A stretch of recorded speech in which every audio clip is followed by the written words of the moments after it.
All right, everyone. Good morning. We got another episode of the Public Relations Declassified live stream, and we're going to be talking about a bunch of things today.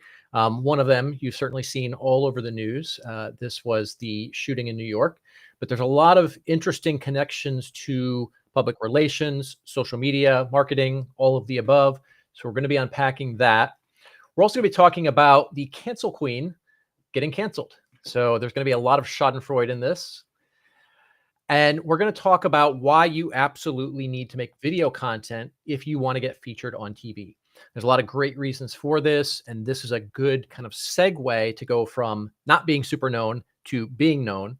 But creating video content plays a huge role in that, and we're going to talk about why, and we're going to talk about how.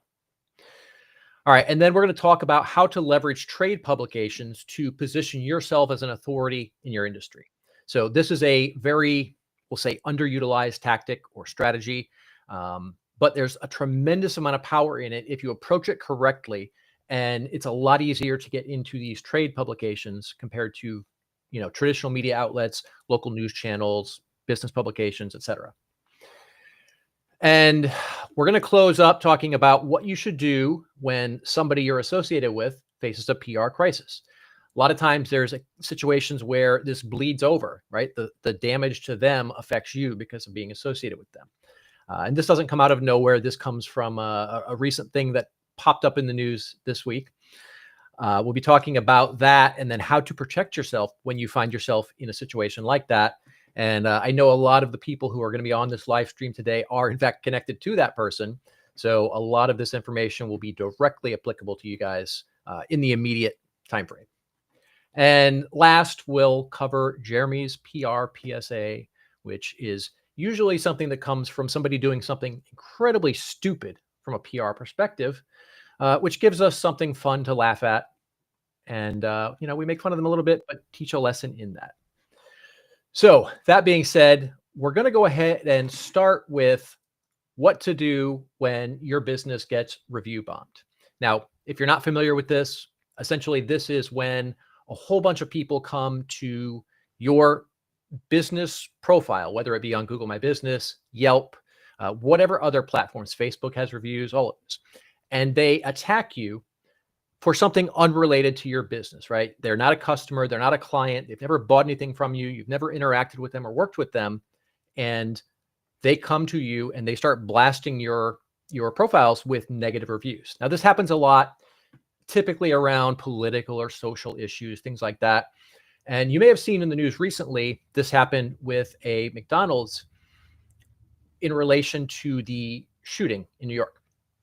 Now, if you aren't in the loop, essentially Luigi Mangione was the individual who shot Brian Thompson, right? Now, during the manhunt, right, there's a massive multi-day manhunt. There was it was an employee of McDonald's. I didn't catch his name. Doesn't really matter. But essentially an employee of this particular McDonald's issued a tip to the police department. I think he called through the 911 system rather than their tip line. But the end result was he gave the police information that gave them the ability to track down this killer, and they ended up arresting him. Well, a lot of people ended up blasting this McDonald's over this, right? Which is absolutely absurd, right? You're literally cheering for murder. So not a good look, but these unhinged, let's be honest, mentally ill people went and then tried to destroy the business because they didn't like that this guy got turned in for murder. Now, most of you are never going to run into a situation quite this ridiculous, but you may run into a situation where you inadvertently piss somebody off and it kind of snowballs. So we're going to talk about what to do when whatever review platforms you're using, whether it's Google My Business, Yelp, Nextdoor, Facebook, whatever, all of these platforms, all of this applies across the board. So we're going to talk about what to do if you, for some reason, get caught up in a PR crisis that literally has nothing to do with you, right? Not your problem, not your fault. You didn't do anything wrong. So the first thing that we're going to address here is the fact that most of these platforms have some kind of mechanism in place for this. Unfortunately, most of them rely on AI for that. And if you've dealt with AI in any way, you know what an absolute mess can be. It can be incredibly powerful, but I like to compare it to a drunk toddler. It's probably going to do a lot of really stupid shit, and it's going to hurt you in the process. So how this plays out in the review side of things is sometimes legitimate reviews will get not deleted, but they are no longer appearing on the profile because of the AI and it's flagging things incorrectly. We've all seen this on social media.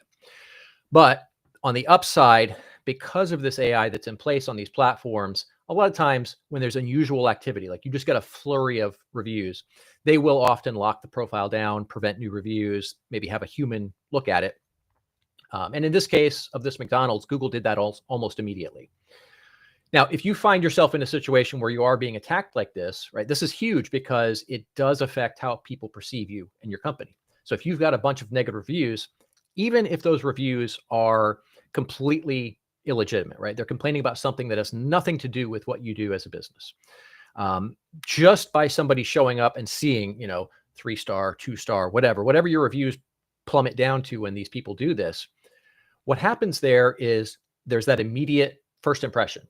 And that creates a very negative first impression, making it a lot harder to win their trust. So we want to make sure that we've got this really on track all the time. So if you find yourself in this situation, the first thing you want to do is turn off reviews where that's possible. Now, in some cases, you can't do that. For example, you can turn off reviews on Facebook.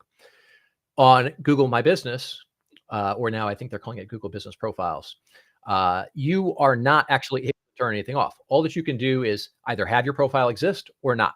So this is going to be very much a case-by-case basis, depending on which platforms you're looking at. But if you have the ability to turn off reviews, do that in the meantime to basically stop the bleeding, right? Now, we can't ignore these negative reviews, regardless of if they're relevant or not, because it's going to sway how people perceive you and your company. So we have to respond to them.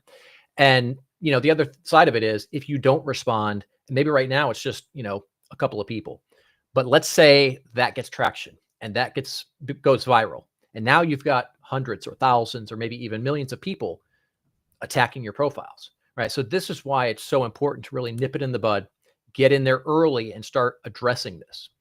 So one of the things you want to do is respond to any bogus reviews. Now, it's really important to use no emotion here. It's really easy to get fired up, get pissed off, tell this person what an asshole you think they are. And, it feels good, but it's not productive and it makes you look less in the eyes of anyone else who sees this. The other thing is only rely on facts, right? No opinion, no speculation, no assumption, nothing. If you're going to say something in a response, do so in a purely factual manner with information that can be verified and quantified. You're not going to debate. You're not going to go back and forth. You're not going to argue the merits of whatever they're saying. Like whatever that issue is that they're attacking you about, if it's unrelated to your business, there's zero value in debating the merit of that topic because that's not what you do. That has nothing to do with your business. So don't get into a debate. That's just going to suck you into the weeds and you're going to get tied up, wasting your time with that, probably getting more emotional than you should. And often in those situations, people will screw up and say something they shouldn't have, right? And, that brings us to the subject of, personal insults, ad hominem attacks. This is something that is really easy to do when your emotions are heightened. You're pissed off at somebody, they're attacking you, it's unfounded, they're saying untrue things. It's really easy to lash out, but that makes you look really bad. So we want to avoid all of that. The next thing we want to do is we want to report any of those bogus reviews, right? These platforms depend on people trusting the legitimacy of these reviews. So if you're up here getting a bunch of negative reviews and you report them, it's in the platform's best interest to get those taken down as quickly as possible because it damages the legitimacy of their entire platform. So when we report these, and of course they can see on the back end, all the analytics, all the data, everything that's going on. So they can see people coming in and posting all these reviews. They can see, where they're coming from. They can see the timeline. They can see the speed, the frequency, all of this stuff. So because of the volume of this kind of stuff they deal with, they've got some pretty good insight into, I mean, they can just look at the analytics a lot of the time and tell if these reviews are bullshit. So definitely report these. That's going to be a huge factor in fixing this problem as quickly as humanly possible. The next thing we want to do is get extra proactive about getting new reviews, right? So any existing clients or customers that you're working with, you want to offset these negative reviews, even though they're bogus, by new positive reviews. But don't just look at your kind of new clients that you're working with right now. Look at the ones you've been working with for years. See if they've left a review for you. See if they've ever posted anything. And if they haven't, this is the perfect time to, ask them to do that. And you can actually use this whole situation, you being unfairly attacked over something that has nothing to do with your business or your services.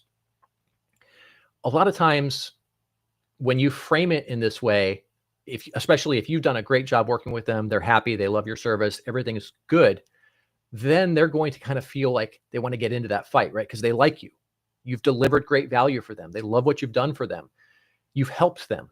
And they don't like to see somebody who has done all these good things for them getting attacked unfairly. So a lot of people will go out and they'll post a review happily, right? Way easier to get them to do it in a situation like this than just a normal everyday situation. And a lot of times, depending on the relationship you have with your clients, they may even want to go and publicly get online and advocate for you. Maybe they post a video, whatever. Things like this. This can have a really strong impact for you. And then while you're doing this, you want to really pay attention to all the new reviews you're getting. In fact, pay attention to all of the ones that are current on there as well, right? We want to make sure we've got screenshots of everything, because a lot of times this AI, like I mentioned, will incorrectly flag these some of these reviews and pull them off. I've dealt with this a bunch of times around Google, not the other platform so much, but Google. If you go in through their their help portal, you can get those restored by reaching out to somebody. You've got screenshots, you can prove that it's a real review. Those are usually pretty easy to get turned back on. And Google has all the data on the back end, even if it's not showing up live.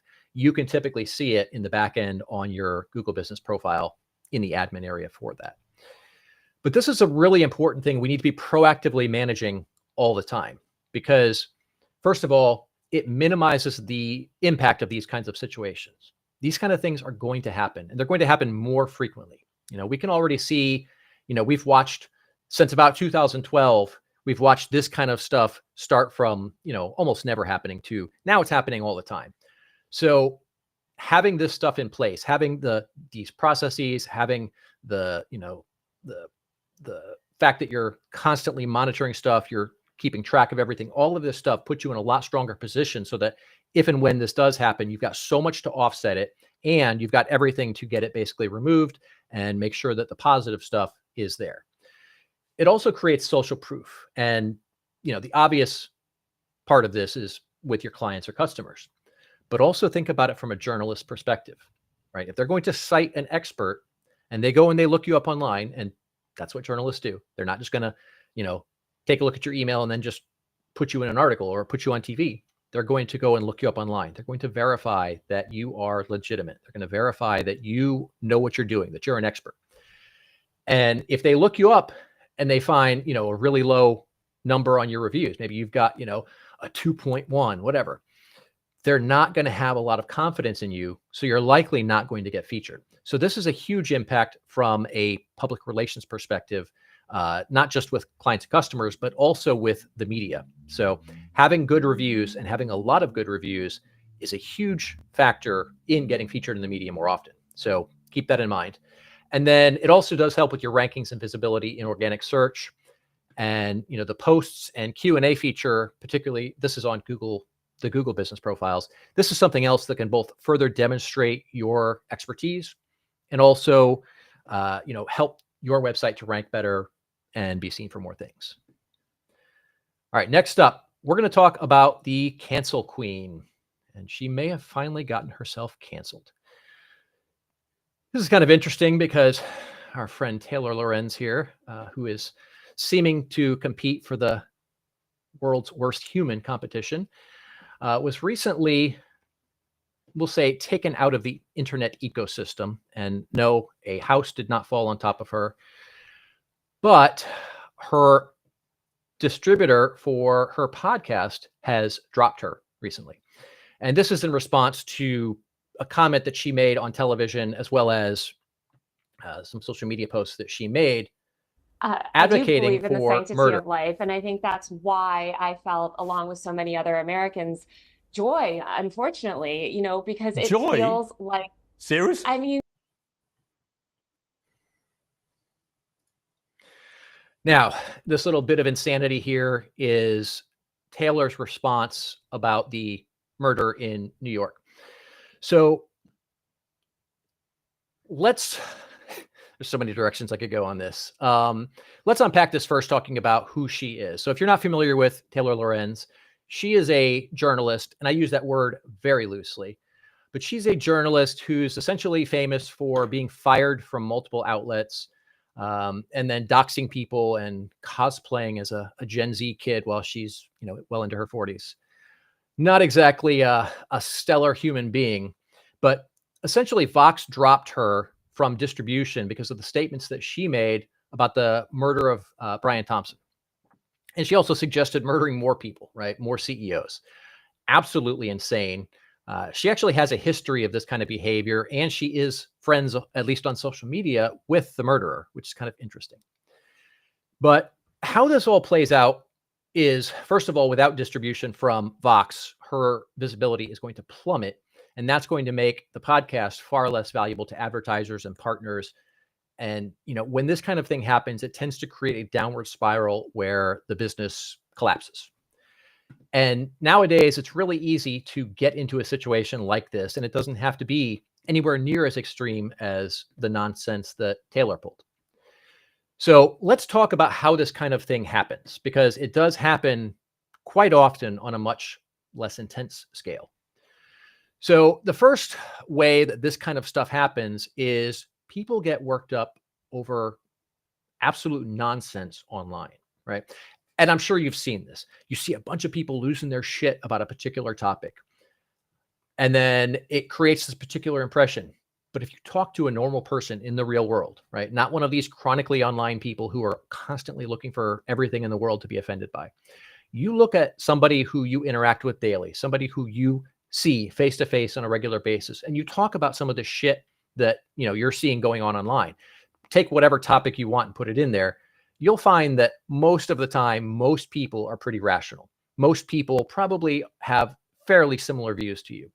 It's these people who are online who are always looking for shit to be pissed off about that create these situations, because they're trying to find something to get outraged about, and then they want to post about it and complain about it, and they create their attention that way. So these people play a huge role in this kind of stuff happening. And then, of course, the algorithms on social media, right? You're going to find what you're looking for, and that's true across the board. But if you're constantly looking for negative shit, guess what? You're going to find it. If you're constantly looking for, something to be pissed off about, you're going to find it. And so the algorithm is going to show that to you because you see the video and it pisses you off, and you comment on it, you share it, you bitch about it. Well, you're engaging. That's keeping you on the platform. So now the platform is going to show you more of that kind of content, even though it is not actually represented in the real world at that scale. That's how you're seeing it because of how the algorithms are catering to your engagement. And then of course the media and politicians like to blow all this shit up because it gives them some kind of benefit as well. For the media, more eyeballs, right? More eyeballs means bigger ad dollars. For politicians, to get out there and find something to complain about, get people worked up, that generates campaign contributions, that generates support for the politician. It's really all it's smoke and mirrors.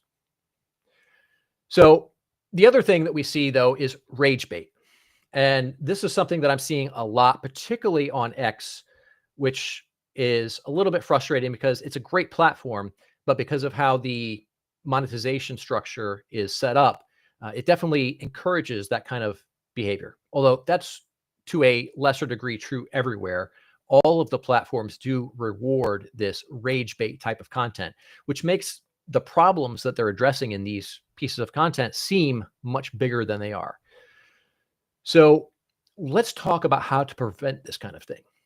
So the first thing, of course, is authenticity, right? Don't say something just because you know it's going to get a lot of clicks, a lot of people talking about it. It's going to create publicity and buzz and all of this. Say something if you truly believe it. Say something if it really is a core part of who you are, not just to get a reaction. And then stop and take a minute to think about your statements, right? We take a look at Taylor's statement here about, experiencing joy from a human being being murdered. Now, you get that emotional charge, you're all worked up, you're fired up, you just read a whole bunch of stuff, and maybe somebody pissed you off online and you want to say something. Take a step back and think about, is this really how I feel? Do I really think this stupid or terrible thing? Or am I just reacting this way, out of emotion? And we all do it, every single one of us. Like, we all have emotional reactions. And that's part of, emotional maturity, is looking at what you're thinking, what you're feeling, what you're doing, and really analyzing it. And this is something that can help you avoid huge PR nightmares. So it's really important to nail that down. And then, it's probably worth saying that if you feel the need to make statements about murdering people and think that's a good thing, you probably should seek some professional help. But, the bottom line is, if you look at literally everything you're going to put out there online or in the real world as well, frame it from the perspective of, just don't be an idiot. It's not really that hard to not say absolutely absurd shit. All right, next up, we're going to talk about video content and why you need to be creating video content to basically set yourself up to get a TV interview. Now, the thing you have to think about in this is that every single first TV interview ever, from a producer's perspective or from an anchor's perspective, is a gamble. So if you're not good on video, if you can't speak clearly, if you can't speak smoothly, if you can't articulate yourself, if you can't maintain eye contact with the camera, if you're frantically looking all over the place, if you're fidgeting, if you look nervous, there's going to be problems for the producer, because that doesn't make for a good segment. I'm going to roll a clip here in just a second of an example of this. Like, the information that this lady shared was phenomenal, but she didn't have TV experience. So when she was on this interview, she looked really frantic.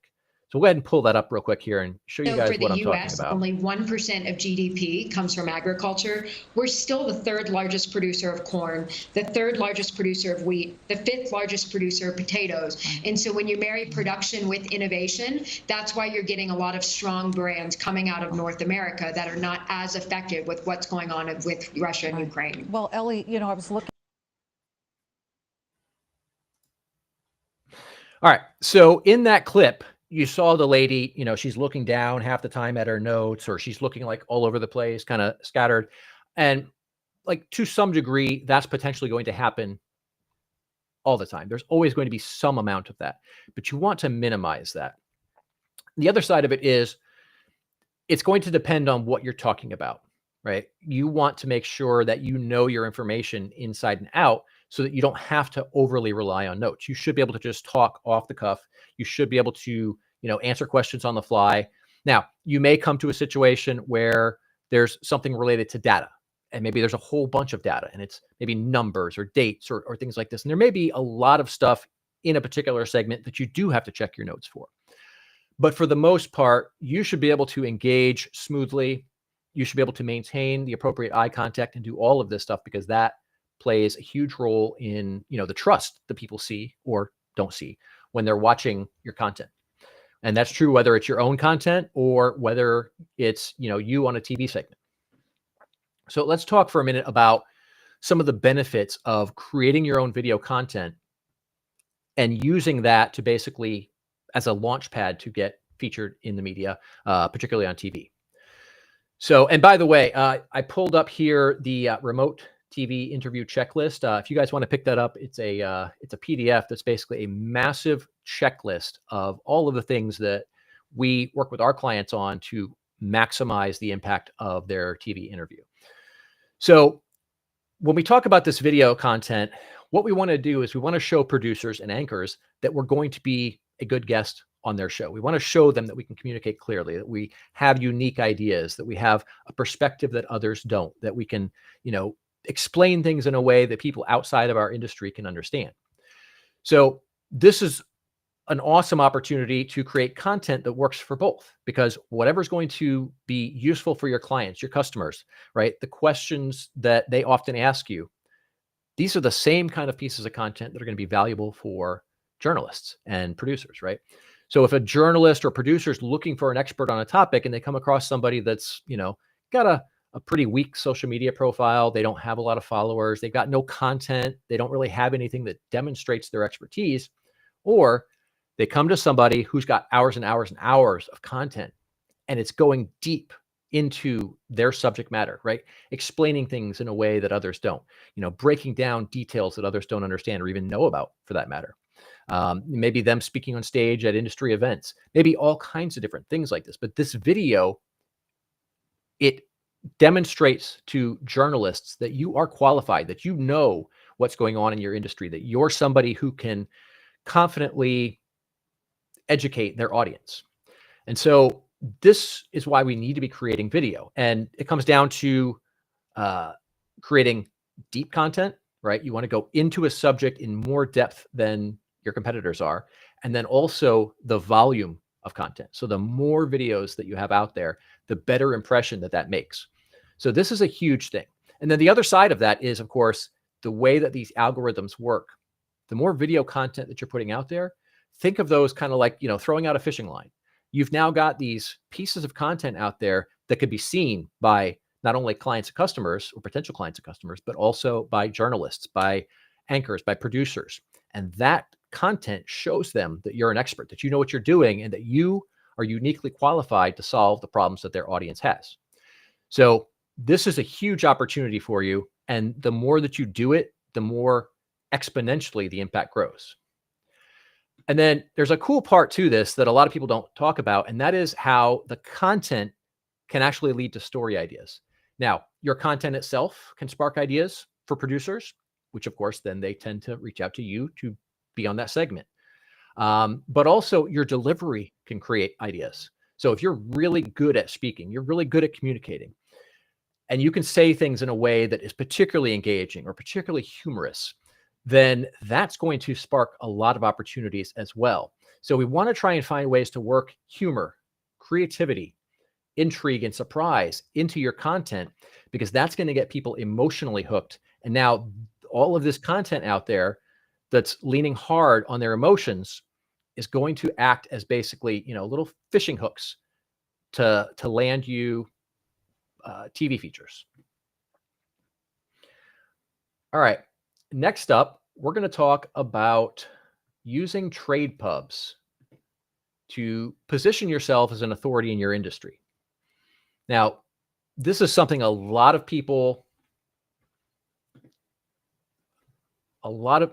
lost my train of thought here. Something was missing from the system.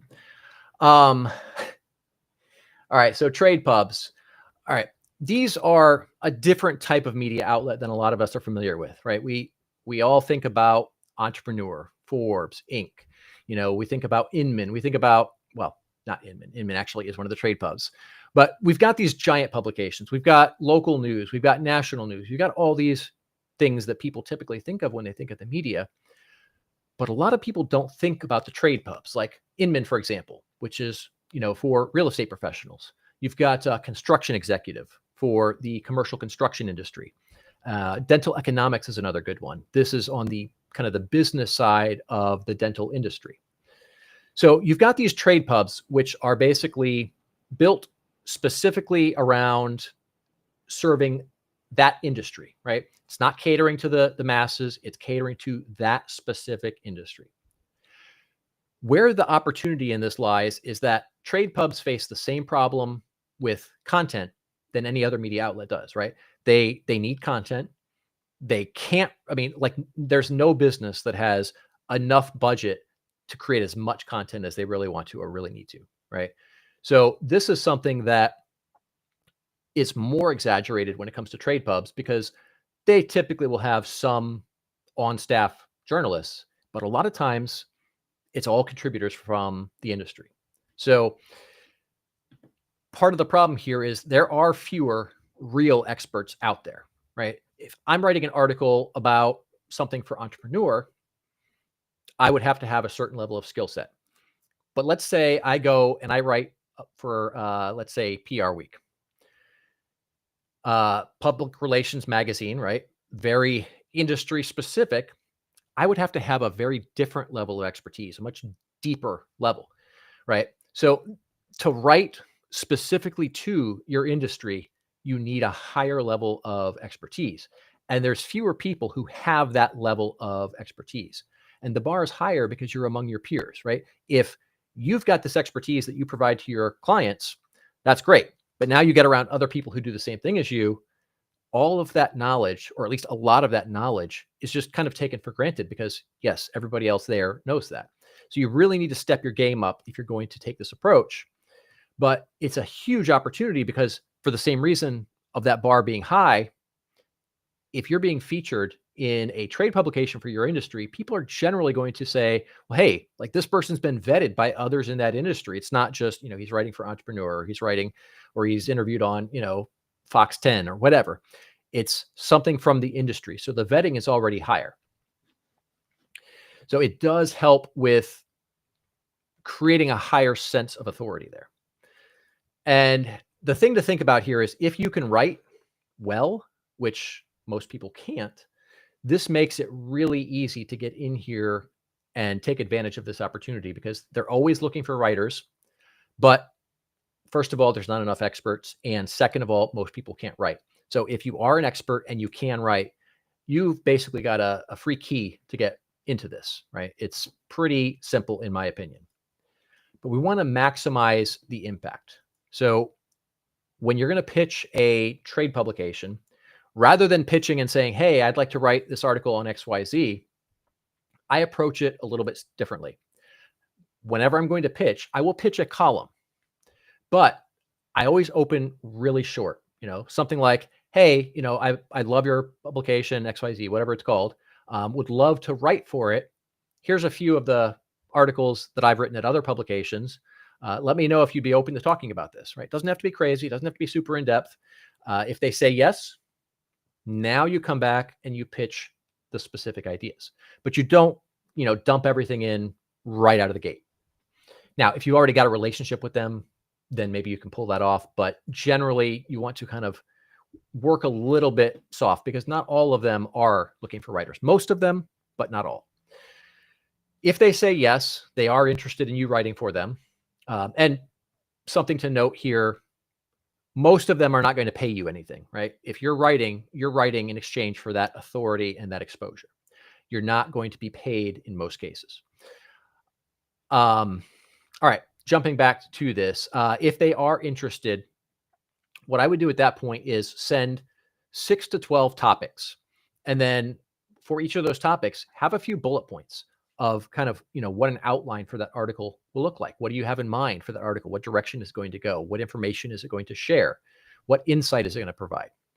Right. And you break it down like that, you're showing them that you fully thought this through, but you're also showing them your level of knowledge, because if you're putting together an outline and they can see in that not only is it comprehensive, but also that it covers things that some of their other contributors are not covering, that shows that you have a unique knowledge that others don't have. Some of the topics or some of the approaches to content that you can try is, address some of the frequently asked questions that you get. In your industry, you probably get a lot of the same questions. Other people in your industry probably get those same questions. So address those questions in your articles. You can also do industry predictions. There was one that I did, this one was 7 years ago, I think. I wrote an article for Search Engine Journal titled iRobot. And basically it was about how the search engine optimization industry was going to evolve over the years. Back then I was heavily into that industry. This was before we pivoted to focusing entirely on PR. But everything that I predicted in that article has since come to pass. It's all true. It all turned out to be exactly accurate. right? This is great content because it shows that you're forward thinking, that you're creative, that you're innovative. And if you can make realistic and accurate predictions as to what's going to happen in your industry, that's something that can put you in a very different class. So definitely take advantage of that. Another one is analysis. So if you guys have been on X much, you may have seen Carol Roth talking about this BOI thing, right? And she's been breaking down the legal and financial aspects of it for a while now, since, God, I think it was probably around the summertime. But she's a genius in general, one of the smartest financial minds that you'll ever meet. But the way that she's constantly breaking this down and analyzing it and analyzing its impact on the business community has created a ton of publicity for her. She's been on multiple television segments about it. She's been featured in multiple articles about it because she took a situation and analyzed it, broke down what's going on, how it's impacting people, all of that. We also want to do problems in your industry. So let's say there's something that the industry is doing that you feel is wrong. Maybe it is disadvantageous to the client, but there's no benefit to that approach for the businesses. There's no real reason to do it, but it's disadvantages the client. Well, that's the kind of thing you can talk about, and that's going to get a lot of awareness. That's going to get other people talking. All right. The other thing we want to do here is we want to leverage social proof. So let's say that you pitch, you've got your 6 to 12 articles that you've pitched them. They love it. You go ahead and submit the first ones. Great. They publish it. What do you do now? Well, the first thing we're going to do is we're going to take the logo from that trade publication, and it's going to go on our website. It's going to go on our social media. It's probably going to go on our press page too, as well as a link to the article.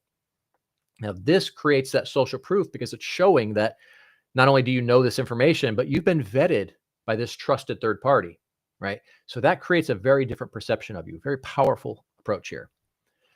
The other thing we're going to do is start using this in our marketing.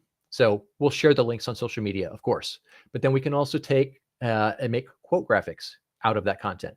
We can also then go create video content about it, go deeper into the subject, go broader. A lot of different ways to make a lot of video content about this.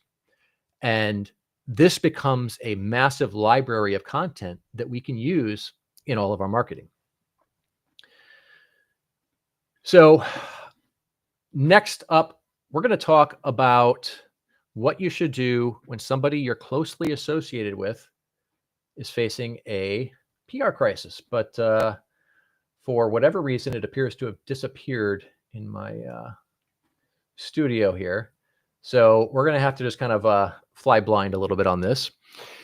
But one of the things that is really valuable in avoiding this shit in the first place is carefully vet anyone before you start to get involved with them. This was a lesson that was hammered into my head several years ago after I ended up meeting with a guy named Patch Baker. Absolute fraud of the highest order. In fact, I actually made a video about that. If somebody knows what video I'm talking about here and wants to drop it into the chat, I think some people would like that, or into the group rather. But yeah, we definitely want to vet the people that we're getting involved in, because if they make a mistake, they do something or flat out commit a crime, that can bleed over onto us as well. This wasn't really sparked by the Patch Baker thing.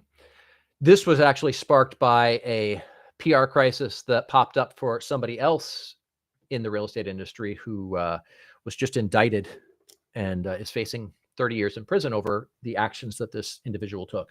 I'm not going to say who it is, mainly because I have inside information and I don't want to potentially spill this person's details. But we'll talk about how that all played out and what you can do in a situation like this. If somebody in your circle is hit with a PR crisis, how you could protect yourself. So the first thing that you want to do is evaluate your exposure, right? Were you directly involved in whatever this crisis was? And if yes, then was it unknowing or were you complicit in it, right? Two very different situations. Were you tangentially involved, right? Did you make some content together, maybe do some collaborations or joint promos? Maybe you're involved in some groups together, something like that. Based on what that relationship looks like, that's going to determine, what kind of exposure you're facing. If you've done deals with them, especially if those deals are in that, fraudulent area or whatever, then yeah, that's going to spill over to you at some point, and you're going to have to address this more quickly and more aggressively. If you're just tangentially connected, like let's say you guys were in the same mastermind together, then probably not, much exposure to worry about. So what we have to do at this point is decide whether to respond or not. And I will say, by the way, if Fern happens to be on, Chrissy, let's get her pulled up. I want her to chime in on this if she's around today. But when it comes to deciding whether or not to respond, I'm going to tell you something that's going to sound very counterintuitive, and that is, don't trust your gut, right? When you find yourself in a PR crisis, everything in your body is going to tell you to do the exact wrong thing, right? When somebody gets blasted online, most people's first reaction is to get online and respond to everybody, tell everybody how wrong they are, right? Stand up and defend yourself and, share all kinds of information. And that's often not the right response. So you have to evaluate the situation more carefully. So, look at how exactly it relates to your relationship, but then also look at what the problem itself is, because some problems are more forgivable than others, right? In this case, we're talking about mortgage fraud, but there's all kinds of other scenarios, right? You had the Michael Vick dog thing. You had that reality star lady who was abusing her kids. Like, you've got different situations, and some of them are just not forgivable. So if somebody was doing something bad enough and you were connected to them, that could definitely hurt you in a big way. But we also want to evaluate the entity of the crisis, right? So first, the source, the person who did something wrong, who's facing the crisis that could potentially bleed over onto you. But then we also want to look at the critics, right? Who's criticizing this person? Are they good people? Are they bad people? Do people generally trust these critics? All of these are factors that we have to look at when we're evaluating whether or not to respond. All right, so let's talk a little bit about what not to do, because there are some things we absolutely should not do. The first is just to comment for no reason. So if you, let's say this particular situation with the mortgage fraud, if you just happen to know this person, there's probably not a lot of reason to comment on it. If you were involved with some deals with them, or if you were involved in some partnerships or collaboration or whatever, then it probably makes sense to comment on that, because you can tell your side of the story. You can, clear your name as much as possible. But don't comment just for no reason. You'll often find that if you're not legitimately connected to that story and you're commenting on it, just for clicks, like we see so many people doing today, that tends to stir up a hornet's nest, and that can create problems for you with really no upside. So keep that in mind. Every comment should also be proportional to the relationship. So if let's say, you guys did business together, let's say you owned a company together versus you went on their podcast, right? If you just went on their podcast and you felt like commenting about it, then your comment should be very light, very subtle, very brief. If you did business with them, then you want to come in and really lay everything bare, get down to, nuts and bolts, get down to all the details, break it all down in great detail. It's got to be proportional to the relationship. I'm going to drop a link in the group later on.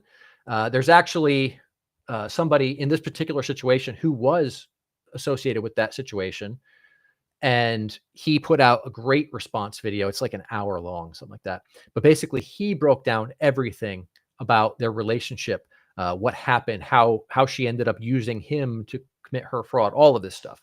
And in his case, he doesn't know all of the information yet because the FBI has not released everything. All that he knows is what she did, what was going on and all of that, and how he was involved in that from what the FBI has shared with him so far. So he had a great approach to it. I'll drop that in the group a little bit later on today. But some things to remember when we are commenting, right? Regardless of to what extent we're commenting, we want to make sure, just like with responding to, the review bombing, don't get overly emotional.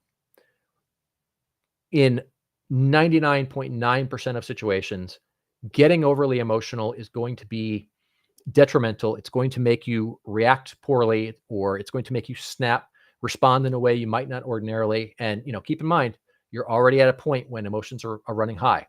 So it's really easy to go that route. The other thing is not to jump to conclusions. So let's say somebody's a good friend of yours and they get caught up in a PR crisis. What's your first reaction? Right? For me, my first reaction is, oh, well, there's no way that person did that. I know them. They're good. They wouldn't do something like that. But you're basing that on nothing, right? Yes, they could be a good person, but terrible things happen all the time. People do stupid or shitty things. So jump into the conclusion and then defending that person could be the right choice, but it could also be the wrong choice, because let's say you do that and then it comes out, weeks, months, years later that, oh, hey, literally everything this person was accused of is true. Now you look like a shitty person for defending that person, adamantly saying that, no, they didn't do this, when in reality they did. So it brings into question your integrity and your intelligence, right? Because if you know them super well, hypothetically, you should know if they did something shitty. So maybe the perception could be, although this is not necessarily true, the perception could be that, well, maybe you're not that smart, or maybe you knew and you didn't want to hold them accountable, or you were in on it, right? So we don't want to jump to conclusions, because those are the kind of inferences that people can make if this plays out in a negative direction for you. And then also, don't delete content with the source. So let's say they were on your podcast, you were on their podcast, whatever. Maybe you guys were speaking on stage together somewhere. The gut reaction may be to delete that content. And in some cases, that may be the right choice. Most of the time, it's not, right? Like I've got content with this particular person who's facing federal charges right now, but I'm not going to delete that, because there's nothing significant to it, right? We talked about business as it related to what we did together, completely unconnected to the situation that she's being prosecuted for. So for me, in my situation, there's nothing to benefit from taking any content down. There's no damage that can come from it.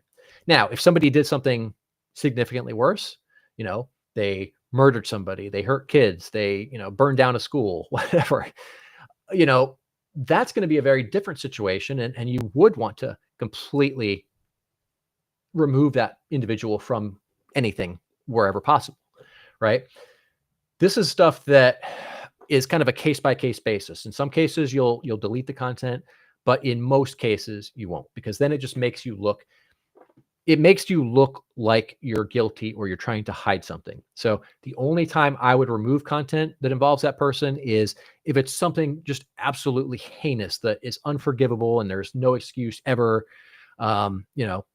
something that hurts other people, not just a financial thing, but or maybe even financial, if it rises to the level of like a Bernie Madoff or a Patch Baker or something like that, because that then can permanently affect the trajectory of someone's life, or even cause them to do something like take their life. So it's very much a big giant gray area where there's a lot of variables involved. So we want to just really look at the situation, decide where it makes sense to do this or not do this. And if this is something that is not really your wheelhouse, find somebody that does this, find somebody that knows this stuff and talk to them, whether it be, you're talking to a friend or, you hire an expert, whatever.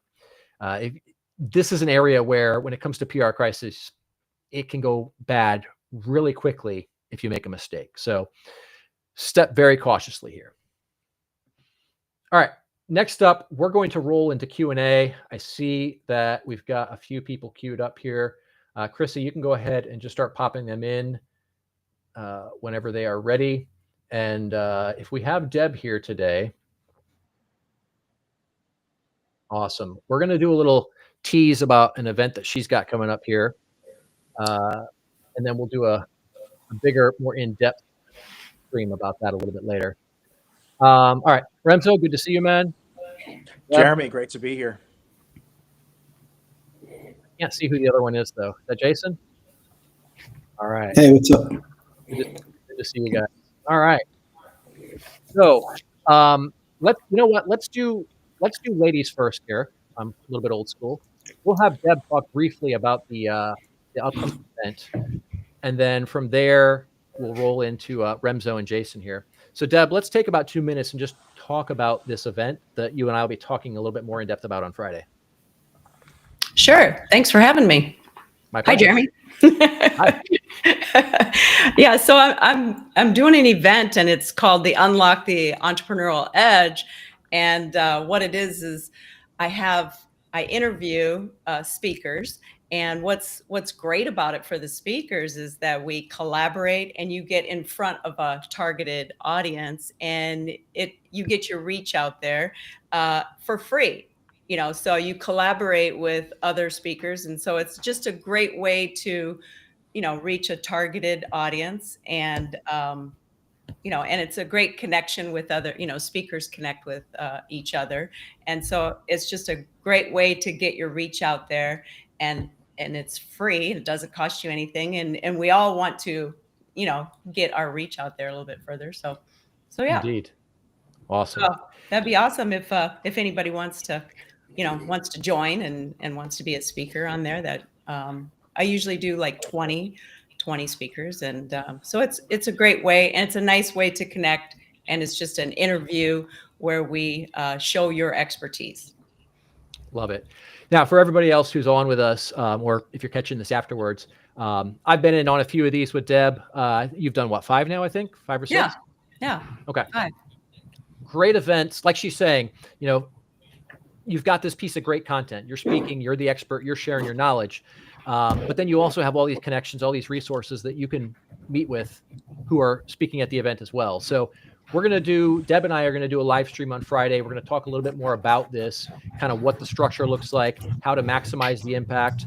And Remzo, you need to speak on this event as well. So I'll send an intro to you guys after this. But so Deb, we'll talk about that on Friday. Deb's going to break it all down. You guys will have a chance to basically apply to speak, but you guys here in the group are definitely going to get top priority, and there's going to be some press coming out about the event as well. And all of the speakers are going to be featured in that as well. So you guys are getting a bunch of publicity out of it beyond the event itself. So solid opportunity. We'll talk more about that on Friday. Awesome. Thank you, Jeremy. My pleasure. All right, Remzo, the floor is yours, brother. Jeremy, going back to the segment, regarding when somebody might be, an individual that you don't want to associate with, an individual that, is kind of under the radar, under the microscope, so to speak, when it comes to something that they may have done, or at least have been accused of doing. Yeah. When is it a red line when you're speaking with, a prospective client who is in that situation? You said not to trust your gut all the time. And to try and go off the facts of the situation based on how you see it. Where is that line drawn? Because I've definitely seen it in my career where there are individuals who are, in the crosshairs of getting canceled online, and I've still words with them because I believe that they were being unjustly hit. And then there were others where they're in the same situation, but I don't quite know. And it varies in regards to whether or not I've known them prior or whether this is the first time I'm being introduced to them. But usually, what are some of the questions you ask yourself when you're going through the process of deciding, is this somebody I should take on? Is this somebody who's possibly worth taking the slings and arrows for? That's a great question, Remzo. And yeah, I'm a lot more cautious these days than I have been in the past. We actually will go and do full background checks on clients before we work with them. There's a lot of detail in people's background that you can find as to whether or not it's somebody that you want to be working with. Not just criminal background, but also look at how they're engaging on social media. Are they a good person who just is getting attacked by a group of people who don't like their views, or are they a bad person who's being attacked because of something legitimate that they did, something that was bad? It's really very much a case-by-case basis, right? People like you and me, we're in a very different situation because a lot of times we do have people who do have these problems who come to us specifically because of the problems. So it really comes down to looking at what their situation is, right? And do you agree or not agree with those attacks? Are they being unjustly attacked? You and I have talked a lot about some of the political side of some of this stuff, or, you look at some of the stuff within certain industries. Have you been following the WordPress PR crisis drama? Yeah, that's getting ugly. Yeah. So, and that's another perfect example of it, right? You got Matt Mullenweg, who is an absolute ass, and he's just a shitty person. So, that would be a case where maybe you'd want to pull back, because there's no way that you look like the good guy working with somebody like him. And there's no way to justify his behavior. Whereas, you get somebody who, is misrepresented by the media or misrepresented by some influencer on social, and they start getting attacked because of that. Well, then that's a very different situation, particularly if not only are those attacks unfounded, but they're also bullshit, from a structural point of view. So it really comes down to looking at not just what's going on, but the underlying causes behind it, and then see where you stand in relation to that. Does that answer your question? That does. Thank you. My pleasure. All right. Anything else that you wanted to add or ask, Renzo? No, that was the big one. I mean, we just came out of a big election year. We're exiting 2024 of that. United Healthcare killer being treated like Ted Bundy amongst women online. I mean, I have a feeling none of this stuff is new. I mean, nothing is new under the sun. But as folks in our industry look at the situation, it's always a matter of who's coming in the door, who's slipping into your inbox. It's something I've definitely had to take into account, especially as I have been, burned by clients, burned by partners in the past too. Some, more publicly than others, but it's always tricky. It's always tricky. Absolutely. Something I want to mention before we move on to Jason here is for everybody in the group who's watching with us right now, if you haven't had a chance to connect with Remzo, definitely do that. He's a super smart guy, kind of operates as a fractional chief marketing officer. So super smart guy, and somebody you guys definitely want to know. Thank you, sir. My pleasure. All right, I'm going to mute you for a moment, and then Jason, you are up, my man. Hey, can you hear me? We can. Okay. I'm loving that mustache, by the way. I'm trying to grow up like you, man. Just work out the whole game. That mustache screams firefighter, by the way.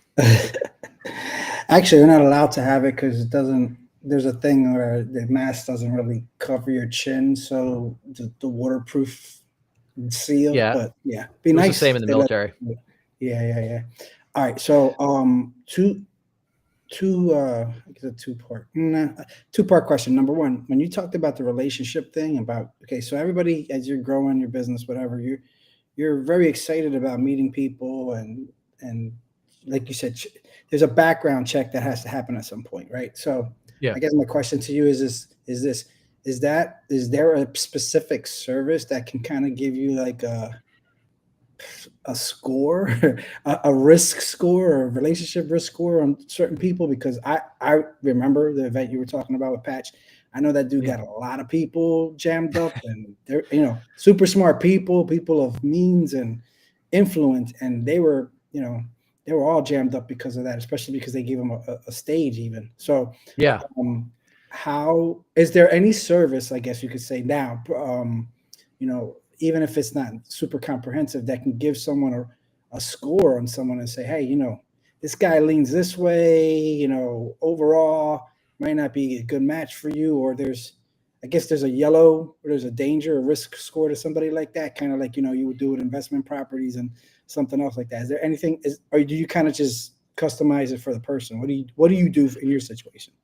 Yeah, that's a great question, Jason. And I think we've got a pretty good process for that internally. It works for us. You may need to tweak it or, do something different for your situation. But the way that we do it is the first step is we do a background check. It doesn't need to be anything crazy. I think we pay like $24 when we do a background check. So nothing outrageous, but that pulls up all kinds of stuff. And then from there, we'll see what else we can connect that to. Of course, we look through all their social media accounts. We look into Google search results and see what shows up. But then the background check will typically pull additional stuff that we don't find in our initial kind of cursory search. And at that point, it's not so much a matter of a score per se, because that score would be different. The same way that, all right, here's a great analogy. Look at it like a credit score, right? You've got a certain FICO score for cars. You've got a different FICO score for homes. You've got a different FICO score for, what did I say? Cars, homes, let's say, personal loans, credit cards, whatever.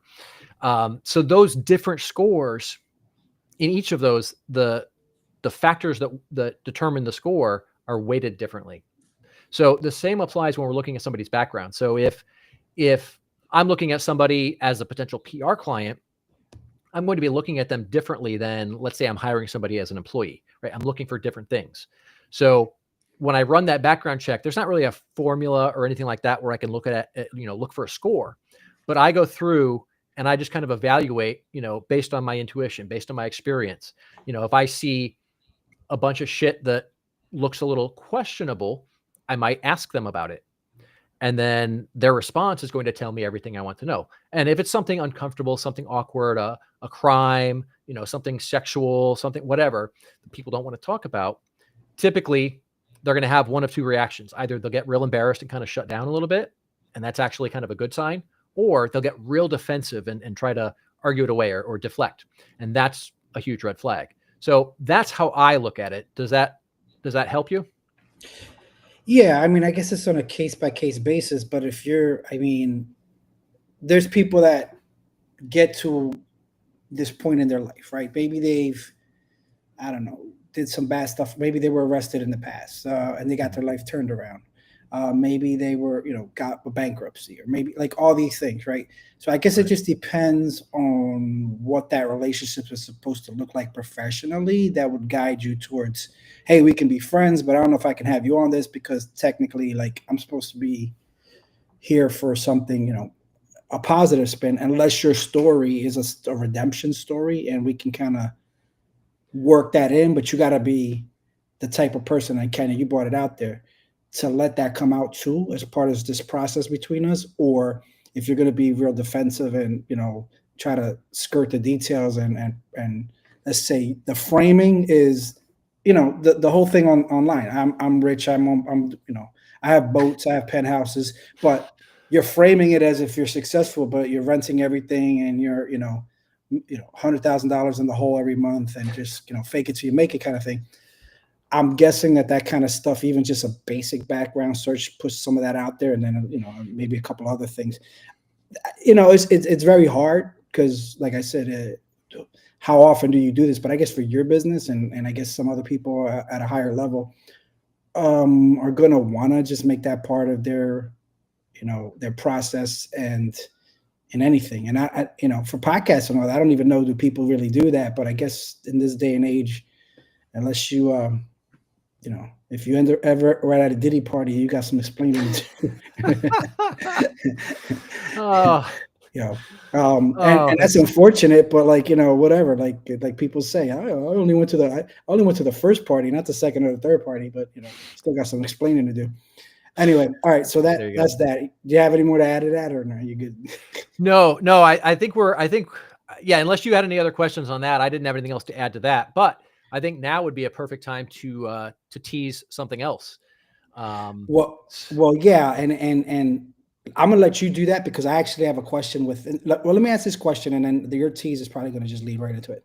So I've been running this little experiment with my sons, right? And they, we started 12 or 14, started a power washing business, and from that I've been learning a lot of kind of things. But they just got published yesterday in a it looks good. It's an online thing, but it's a magazine. It's an article. It's question Q&A. It gives them a good thing. And from that, the result was they got two jobs from it, right? In that fast of a span of time. It was published yesterday. I shared it with the little customer list they got, and it reminded customers that they were in the business and, oh, that's cute and that's great. And by the way, I need something, right?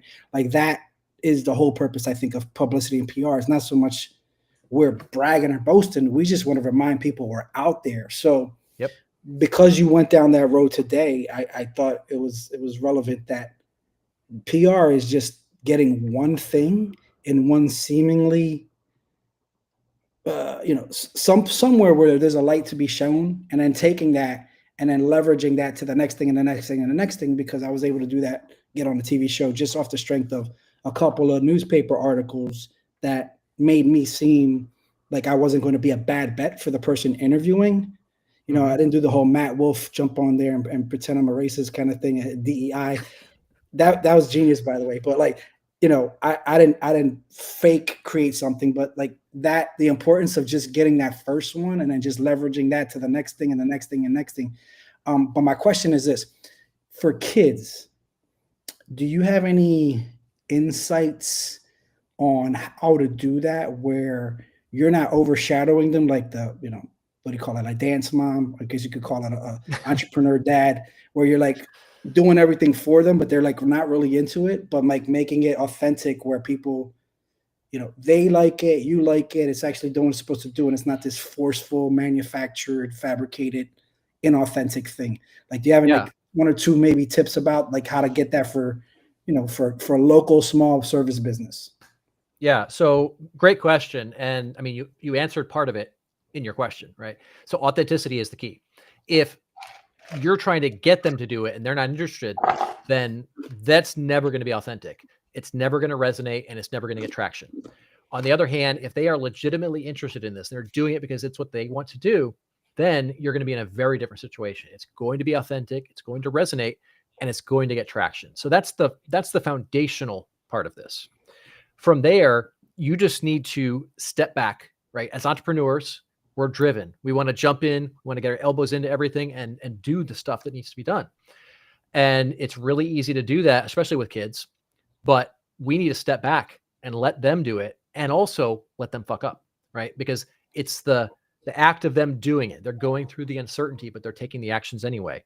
And then they're coming up here and making mistakes and learning from those mistakes and realizing that the world didn't end, right? This is how we do that authentically, and how we do that in a way that gets traction, as opposed to, you know, the people who are just doing it and making it all about themselves, not actually making it about the kids. Because if you're doing this with the goal of teaching your kids this stuff, getting them knowledgeable so that they can operate in this world effectively on their own like that, then you need to take yourself as much out of the equation as possible. And that's going to basically create an environment where they're going to screw up. There's going to be problems. There's going to be situations. So it comes down to authenticity, and it comes down to really stepping back, which, let's be honest, we suck at that. Well, one of them likes it and one of them doesn't. So that's kind of like the balancing act I got to play. Yeah. No, there's no balancing. You can't force it. The one that likes it, drive with them. The one that doesn't like it, let them do what they want to do. And maybe they'll see what's going on with the other kid and want to get more involved.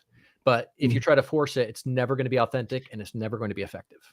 Yeah, it's not so much. It's one's the workhorse. He'd rather work and not talk, and the other one rather talk and not work. That's really the balance between the two of them. They even each other out. It's just a better story that is two people working together, but that dynamic it's funny, but that's what you got to work around. All right, appreciate that. So my pleasure. About the other thing. Mm-hmm. Yeah, we're gonna share a little bit of a thing here. We're just gonna tease it for now. We'll talk a little bit more about it. Actually, we're not even gonna talk about it later. I'm gonna tease it today, and then you guys will see it in action shortly. But there's an interesting approach that Jason and I are going to be taking to collaborate and integrate with the business community from a local perspective. And there's going to be we're starting this off here in the Tampa Bay area, but we've got some other areas planned later as well. So while I'm here, do me a favor, and Chrissy, go ahead and start a post in the group, or Jason, you can do it if you want. I don't care. Somebody just drop a post in the group asking people what city they're in. And I want to see who we've got in what other areas that later we might take this approach and expand it into some other cities as well. But this is a little flagship idea that Jason and I are rolling out here shortly that's going to create a lot of engagement, a lot of activity, and a lot of knowledge for all of us. So you'll probably see that, I'm thinking, on the next meeting. So yeah, we'll be talking about that, or you guys will be seeing that shortly. I have one question for the lady that's above us that she said she's doing that event, right?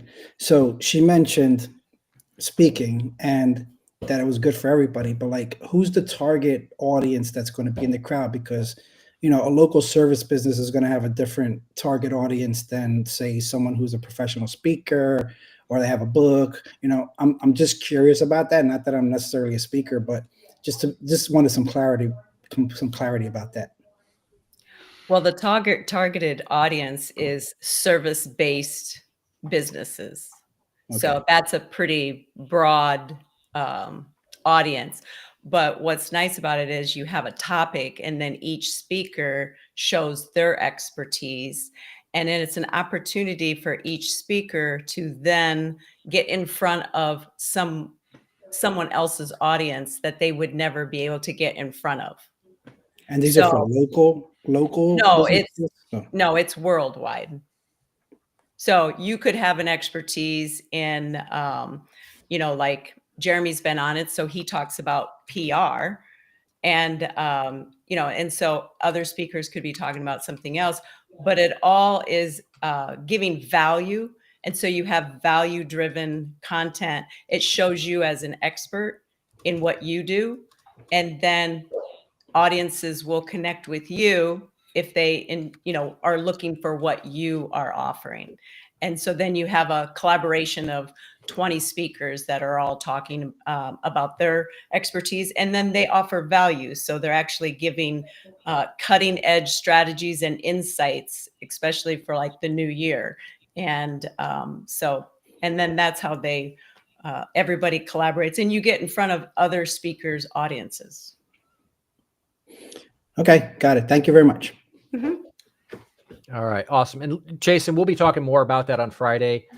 Deb and I are going to do a little special live stream specifically talking about the event, how to get the most out of it, how to, you know, present yourself the best, all of that. So, and that's an online event?